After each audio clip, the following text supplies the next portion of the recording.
All right, welcome to another episode of Comic Book Squares. We got another great one today. My name's Shane. I'm Carrie. I'm Ben. And I'm Mike. Let's get this show started.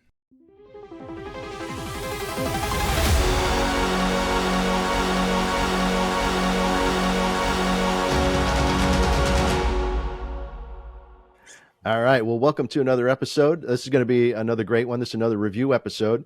Today we're going to be looking at Fallen, another book that Paul brought to us. Paul, why don't you tell us a little bit about this one? Yeah, so Fallen is pretty interesting. It's kind of hard to pigeonhole. It seems like it's about a couple of different things going on all at once. But there's an obvious killer free in the city who's going around and tearing the hearts and eyeballs out of people. And there's a narrative where there's a police detective and some other folks that are trying to solve the crime. So it's from an independent publisher called Scales Comics. Haven't heard of them before, but obviously the cover was pretty attractive. So we wanted to go ahead and dive in and take a look at this one. Again, I would say it's not unique in that it's got mysterious characters in in a modern setting. But what was unique about it for us was I think it seemed like there was no clear indication of who the killer was, at least for the first issue. Mhm. I didn't read beyond the first issue. A lot of it was sort of shrouded in darkness, which typically we like. And so it was intriguing. There was some visions that one of the main characters, the protagonist, is seeing, and so it seems like there's maybe some unresolved issues there with the protagonist. But again, the antagonist was shrouded for the most part, so we didn't get a clear picture who might be committing murders in the city. But again, the issue is called Fallen, and so we'll go ahead and review that with the rest of the crew here. If you don't mind me Oh, go for it, Ben. Yeah. jumping in on this. I really enjoyed the story. I loved with the writing of this, and because not everybody can execute really well on it, but they go through. The guy has, as Paul was saying, he's having these weird dreams. The main guy we're seeing through the book, but I loved the use of the panels to show that from the dream, and then when it really happens, you get those panels back, and you're like, oh shit, this is it. This is about to happen from these dreams. And then also the use of between premonitions and stuff. They didn't get lazy and just show the same panels when they go back, when it actually happens after the visions happen. You get to see these different angles. So it's kind of cool. You see a different angle of the same conversation you just saw earlier. So I really appreciated that because, in this day and age, trying to save money and all that, especially being an independent publisher, and they could have just tried to repeat panels for some of those. And you see that in other comics actually, or even in Marvel and stuff, you'll see repeat panels and stuff. But no, they gave us different angles, and it was so cinematic in that way. And then the story was a good mystery. I really felt drawn in pretty quickly because the main guy is really trying to figure out what's going on between his dreams and reality. I did feel that being discombobulated as a reader probably was on purpose. So because you're hearing it from, you're basically looking at this story from the protagonist, from the main guy's point of view. You're just as confused as he is as to what's going on. So I kind of liked that if you read it in that regard.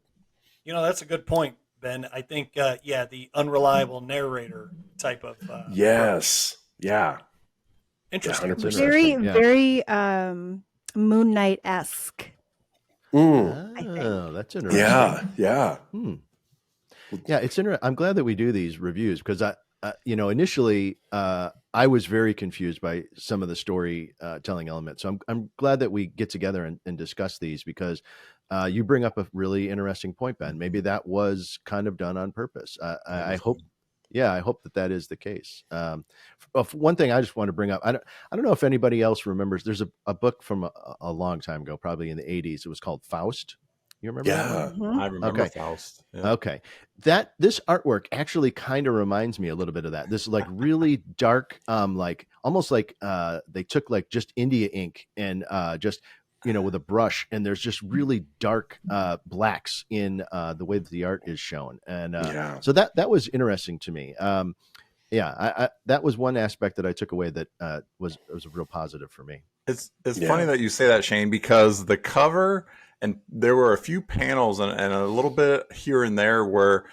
So I remember Faust, so I see what you're saying there, but it actually reminded me a little bit of Teenage Mutant Ninja Turtles, like when it first Yes. came out, kind of that Yeah. gritty, grainy, like the blacks and whites, because Teenage Mutant Ninja Turtles first issues were not in color or anything like that, and so there were some just I don't know what it was, but there were some certain aspects that just immediately drew me back to.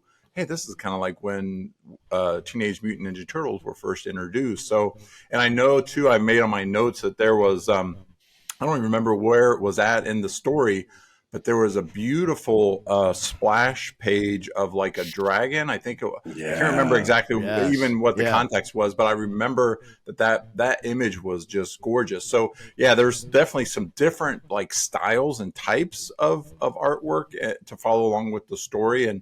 And I also, too, Ben, appreciate that vantage point because I really didn't think of it that way. Like, again, sometimes you're just reading, you're not really sure what the intent is. And I think, like you're saying, I think some of that, the different vantage points and a little bit of the confusion factor, I think was ultimately by design, where again, immediately at the first run through, I didn't really think about that. So I appreciate that tremendously. Just kind of opening my eyes a little bit as a reader. So appreciate that. Like piggybacking on what you were saying, Mike, I had visions of like GoldenEye, 007, the game, like the artistry of some of the people, and then cross that with a little Street Fighter-esque, like old Street Fighter. There were not every single panel was that way, but every once in a while the human beings were drawn in such a way that it made me think of GoldenEye and Street Fighter. I was like, that's interesting. That's not where I probably would have gone, but it worked for the way that they were telling the story and the way that they were building the characters and the world. And I, going back to what Paul was saying, because I think it was Paul he said protagonist, but when I was writing down my note, I actually listed him as the antagonist at first. And then I crossed it out and wrote protagonist because I'm just that confused. I'm like, wait a minute. Which one is he? And is he the guy starting shit or the guy getting shit? Exactly. Like, is he doing this, or is it happening to him, or what is going on? So there is a lot of mystery left in that series. Yeah, a lot of obfuscation, I think, and maybe it is by design. And it's funny you guys make the Teenage Mutant Ninja Turtles parallel there, Mike, because now that you say that, now I think the protagonist kind of looks like Casey Jones without his mask on, and I'm like, you can just put a hockey mask on that guy, and we're in a different book. But we talk about that a bit, where how a lot of these art pieces are influenced by other art pieces for sure. So yeah, that's interesting. Yeah, this would be cool to sometimes have like a side-by-side, like a review session and then a session with the creators to see, were they truly influenced by some of the, like the Street Fighter and the different things that we kind of recall, was that part of that driver? Was that what kind of influenced them a little bit? Or are they bringing together some of their memories? And I know we have talked to some creators in the past where they're like, I was, hugely influenced by video games or this or that, Star Wars or, this character or X-Men or whatever, right? And so they kind of it's a neat thing for them to carry along in their passion because it brought them such joy, growing up and stuff. So it would be interesting to see.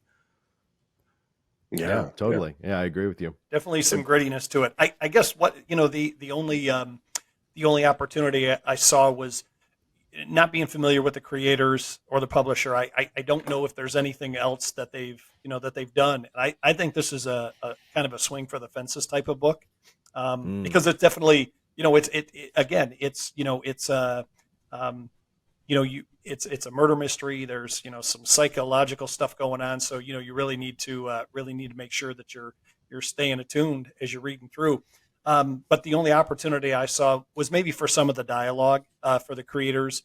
Some of it did seem sometimes a bit forced. It's kind of like somebody standing somewhere. It's like, why are you standing in that corner, person that I'm talking to? And it was like, yeah, and again, that's not not that we don't see that from time to time.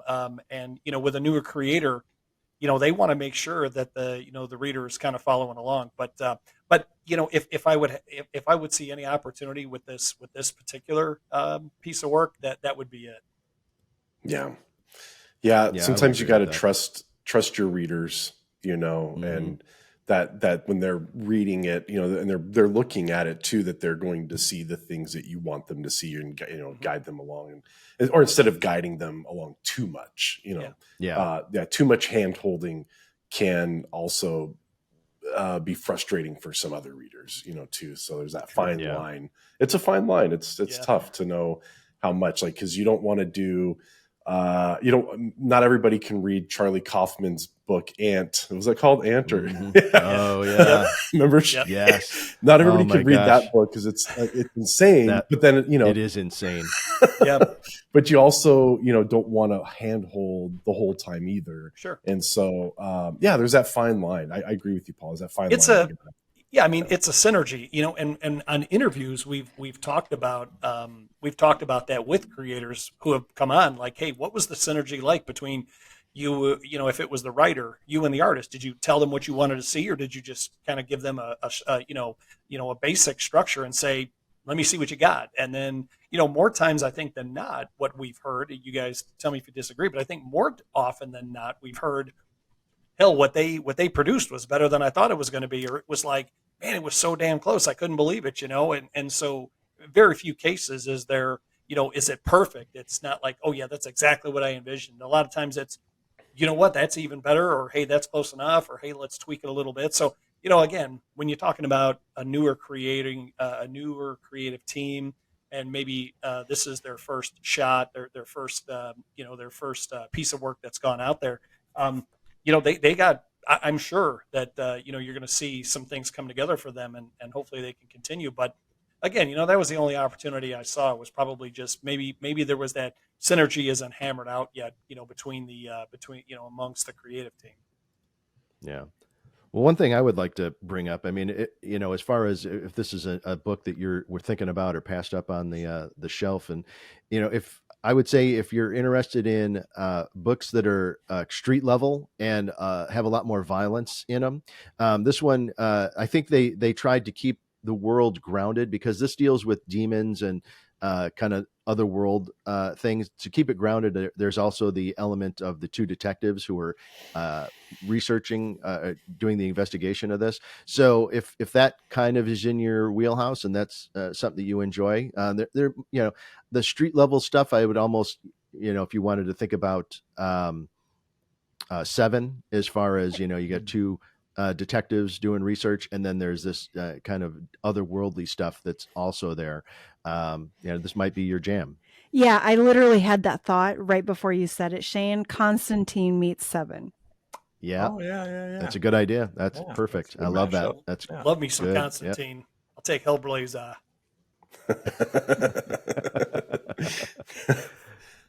Well, cool. Yep. Well, anything else that we want to add for this one? Or you think we're It's funny you guys are talking about the demons and stuff, because that's something I was trying to figure out. I'm looking at some of these panels again. I don't want to say anything because I don't want to give stuff away, but I felt I didn't see demons per se. I saw okay. So go back to that splash panel, and they were talking about our heritage and our stuff like that. I think they're humanoid incarnations of that creature.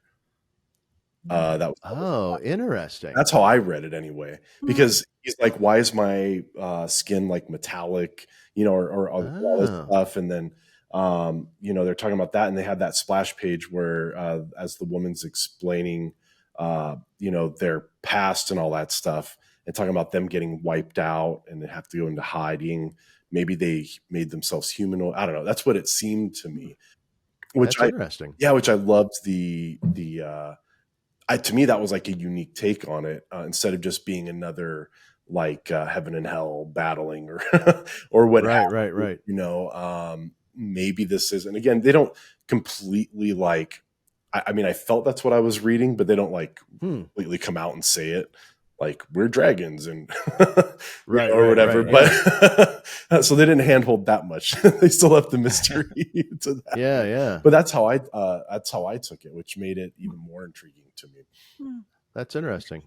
Back to I love Rain your of Fire. perspective on that. Right. Yeah, Rain of Fire. Yeah, people need to reach out and find that movie. That's a good film. Yeah, that's a good one. Nice. Well, cool. All right. I don't know what else to add. If that's your jam, then seek out Fallen for sure. All right. Well, thanks for tuning in. That was another great episode. If you're interested in that book, please check it out. You can always go to Global Comics and read it there. They're a big supporter of the show. So please hit the like, subscribe, and notification bell, and we'll keep bringing you content like this. We'll see you on the next one. Take care. Bye.